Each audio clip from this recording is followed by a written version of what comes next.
Hello மாமிஸ், இன்றைக்கி நம்ம சேனலில் day care, play school, kinder garden போகிற குழந்தைங்களுக்கு ஒரு வாரத்துக்கான அதாவது மண்டேலேருந்து ஃப்ரைடே கொடுக்குறதுக்கு ஸ்நாக்ஸ் பாக்ஸ் ஐடியாஸ் தான் பார்க்க போகிறோம். இது எல்லாமே 1 இயர்லேருந்து இருக்க குழந்தைங்களுக்கு கொடுத்துக்கலாம். இது எல்லாமே ஈஸியாக 5 மினிட்ஸில் செய்யக்கூடிய ஹெல்த்தியான டேஸ்டியான ரெசிபி. ஸோ மார்னிங் டைமில் ரொம்ப பிஸியாக இருக்க மாமிஸ்க்கெல்லாம் அது ரொம்பவே ஹெல்ப்ஃபுல்லாக இருக்கும். இது ஸ்கூல் ஸ்நாக்ஸ் மட்டும் இல்லை, ஸ்கூல்லேருந்து வந்ததுக்கப்புறம் கொடுக்கக்கூடிய ஸ்நாக்ஸ், இல்லை ஈவினிங் டைமில் கொடுக்கக்கூடிய ஸ்நாக்ஸ், ஃபிங்கர் ஃபுட்ஸ் அந்த மாதிரியும் கொடுத்துக்கலாம். வீடியோவில் நிறையா டிப்ஸ் ஷேர் பண்ணியிருக்கேன். ஸோ கடைசி வரைக்கும் ஸ்கிப் பண்ணாமல் பாருங்கள். ரொம்ப டிலே பண்ணாமல் வீடியோக்குள்ளே போயிடலாம். இந்த வீடியோ பிடிச்சிருந்துச்சுன்னா மறக்காமல் லைக், கமெண்ட், ஷேர் பண்ணுங்கள். அப்புறம் நம்ம சேனலை மறக்காமல் சப்ஸ்கிரைப் பண்ணிக்கோங்க.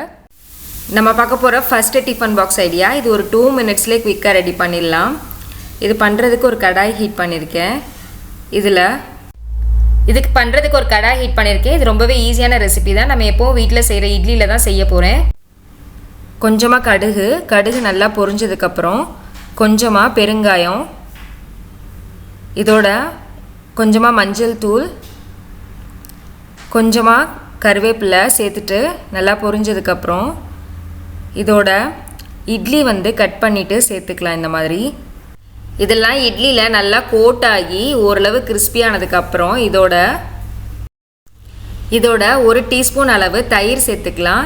தயிர் சேர்த்துக்கிறது இட்லி நல்லா ஜூஸியாக இருக்கும். குழந்தைங்க சாப்பிடும்போது வெறும் இட்லி மட்டும் கொடுத்து விட்டோன்னா அவங்க சாப்பிட்ற நேரத்தில் காஞ்சு போயிடும், விக்கிக்கும். நம்ம இட்லி இந்த மாதிரி பண்ணி கொடுக்கும்போது செம்ம கிறிஸ்பியாக டேஸ்டியாக இருக்கும், ஜூஸியாகவும் இருக்கும். சாப்பிட நோ சொல்கிற குழந்தைங்க கூட கண்டிப்பாக விரும்பி சாப்பிடுவாங்க. இது ஸ்கூலுக்கு மட்டும் இல்லை, வீட்லேயும் நம்ம அழகாக ஃபிங்கர் ஃபுட் மாதிரி பண்ணி கொடுத்துக்கலாம். செம்ம டேஸ்ட்டாக இருக்கும். இப்போ இதோட நம்ம ஃப்ரூட்ஸ் ஏதாவது வச்சுக்கலாம். ஃப்ரூட்ஸ் நம்ம விருப்பம்தான், ஆப்ஷனல். நான் மேங்கோவும் கிரேப்ஸும் வச்சுருக்கேன். ஸோ உங்களுக்கு என்ன ஃப்ரூட்ஸ் குழந்தைக்கு நல்லா பிடிக்குமோ அதை நீங்கள் கொடுத்து விடலாம். சீசனல் ஃப்ரூட்ஸ் முடிஞ்ச வரைக்கும் சீசனல் ஃப்ரூட்ஸ் கொடுத்து விடுறது ரொம்பவே நல்லது.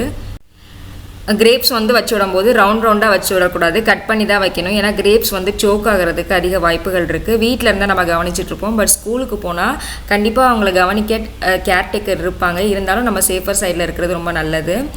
ஸோ நான் உங்களுக்கு வீடியோவில் காமிக்கிறேன் கிரேப்ஸ் எப்படி கட் பண்ணி வச்சு விடணும் குழந்தைங்களுக்கு அப்படின்னு. ஸோ ஒன்றை இந்த மாதிரி 4ஆக நறுக்கி நீளமாக வச்சு விட்டிங்கன்னா உங்களுக்கு கடித்து சாப்பிட்றதுக்கு வசதியாக இருக்கும், சோக்கும் ஆகாது. அடுத்த நாளைக்குள்ள டிஃபன் பாக்ஸ் ஐடியா பார்க்கலாம். இன்றைக்கி நான் பீட்ரூட் ஊத்தப்பம் பண்ணி வச்சுருக்கேன். இந்த மாதிரி ஷேப்பாக கட் பண்ணி வச்சுருக்கேன். நீங்கள் இந்த மாதிரி நிறையா குக்கி கட்டர் வாங்கி வச்சுக்கோங்க. இதுவே ஆல்ஃபபெட்ஸ், ஆனிமல் ஷேப்ஸ் இந்த மாதிரிலாம் கிடைக்குது. அந்த மாதிரி வாங்கி வச்சுக்கோங்க. குழந்தைங்க கொஞ்சம் நல்லா ஃபன்னாக எடுத்து சாப்பிடுவாங்க. இன்றைக்கி ஃப்ரூட்ஸ்க்கு குக்கும்பர் கட் பண்ணி வச்சுருக்கேன் நீளமாக.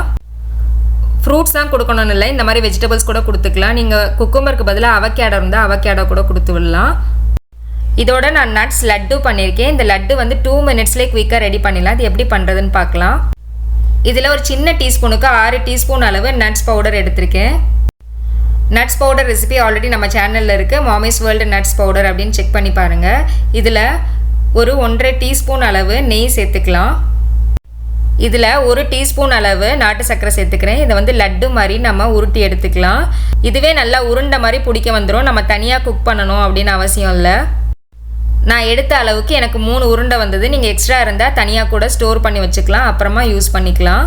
பீட்ரூட் துருவுறது, குக்கும்பர் கட் பண்ணுறது இதெல்லாம் முதல் நாள் நைட்டே முடிச்சு வச்சிட்டிங்கன்னா நம்மளுக்கு காலையில் நிறையா டைம் சேவ் ஆகும். என்ன வெஜிடபிள்ஸ் ஃப்ரூட்ஸ்ன்னு நம்ம முதல் நாள் நைட்டே பிளான் பண்ணிக்கிட்டோன்னா அதை ரெடி பண்ணி வச்சிடலாம். நம்ம அடுத்து பார்க்க போகிறதும் ரொம்பவே டேஸ்டியான ரெசிபி. இதுவும் 5 மினிட்ஸ்லேயே பண்ணிடலாம். இது பண்ணுறதுக்கு ஒரு பவுல் எடுத்திருக்கேன். இதில் ஒரு ½ பனானா நல்லா ஃபோக் வச்சு மசிச்சு விட்டுக்கலாம். இப்போ இதோட 1 டேபிள் ஸ்பூன் அளவு கோதுமை மாவு, 1 டீஸ்பூன் அளவு நட்ஸ் பவுடர் சேர்த்துக்கலாம். வேணுங்கிற அளவு பால் சேர்த்து நம்ம பேன் கேக் அதாவது தோசை மாவு பதத்துக்கு நம்ம பிசைஞ்சிக்கலாம்.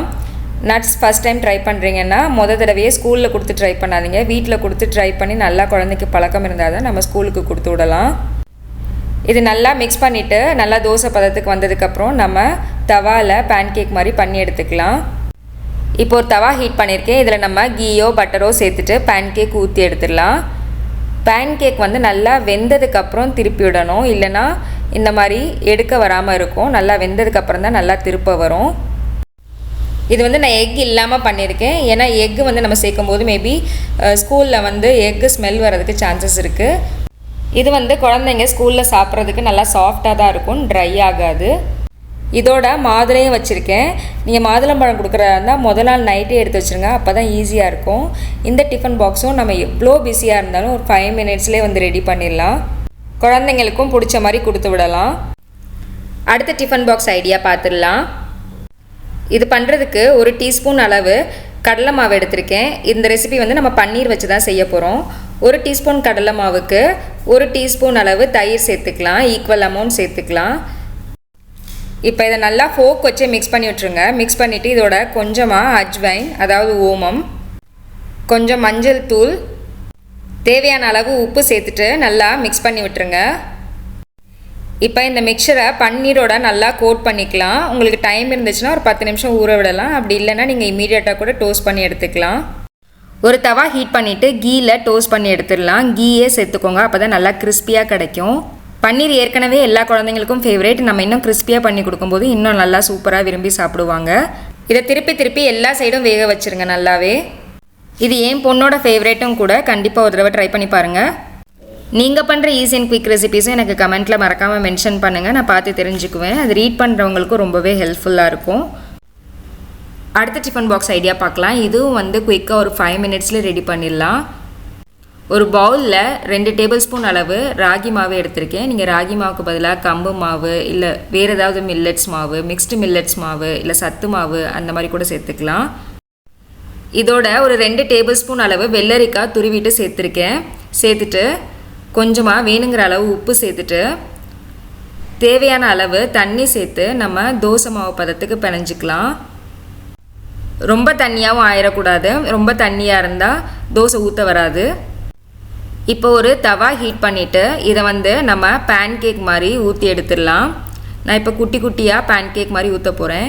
இது எப்போவுமே என் பொண்ணுக்கு வந்து காயின் தோசை அப்படின்னு சொல்லி தான் கொடுப்பேன். அவளும் ரொம்ப விரும்பி சாப்பிடுவா. நம்ம இதில் வெள்ளரிக்காய் சேர்த்துருக்கிறனால ராகி தோசை நல்லா சாஃப்டாக வரும். ஆயிலும் கொஞ்சம் அதிகமாக சேர்த்துக்கோங்க. கொஞ்சம் நல்லா குக் ஆகிற வரைக்கும் வேக விட்டுருங்க 2 சைடும், இல்லைன்னா ராகி உள்ளே நல்லா வேகாது. இதோட இன்றைக்கி நான் ஃப்ரூட்ஸ் வந்து பனானாவும் வாட்டர் மெலனும் வச்சுருக்கேன். இப்போ பனானா மேலே நீங்கள் வேணும்னா நட்ஸ் பவுடர் கூட தூவி கொடுத்துக்கலாம். அப்புறம் இல்லைன்னா பீனட் பட்டர் கூட அப்ளை பண்ணி கொடுத்துக்கலாம். குழந்தைங்களுக்கு என்ன பிடிக்குமோ அதை பொறுத்து நீங்கள் வந்து செஞ்சு கொடுக்கலாம். சில ஸ்கூலில் நட்ஸு பீனட்ஸ் இதெல்லாம் வந்து சோக்கிங் ரிஸ்க் அப்படிங்கிறனால அலோவ் பண்ண மாட்டாங்க. ஸோ அந்த மாதிரி குழந்தைங்களுக்கு வந்து நம்ம பீனட்ஸ் வந்து பீனட் பட்டராகவோ இல்லை நட்ஸ் வந்து நட்ஸ் பவுடராகவோ செஞ்சு கொடுத்துக்கலாம். இந்த வீடியோ உங்களுக்கு ரொம்பவே யூஸ்ஃபுல்லாக இருந்திருக்கும் நம்புறேன். இந்த வீடியோ பிடிச்சிருந்துச்சுன்னா லைக் பண்ணுங்கள். உங்கள் கருத்துக்களை எனக்கு கமெண்ட்டில் சொல்லுங்கள். உங்கள் ஃப்ரெண்ட்ஸ் அண்ட் ஃபேமிலி கூட கண்டிப்பாக இந்த வீடியோ ஷேர் பண்ணுங்கள். அப்புறம் நம்ம சேனலை மறக்காமல் சப்ஸ்கிரைப் பண்ணிக்கோங்க. நெக்ஸ்ட்டும் இதே மாதிரி ஒரு யூஸ்ஃபுல்லான இன்ட்ரெஸ்டிங்கான வீடியோவில் மீட் பண்ணுறேன். தேங்க்யூ.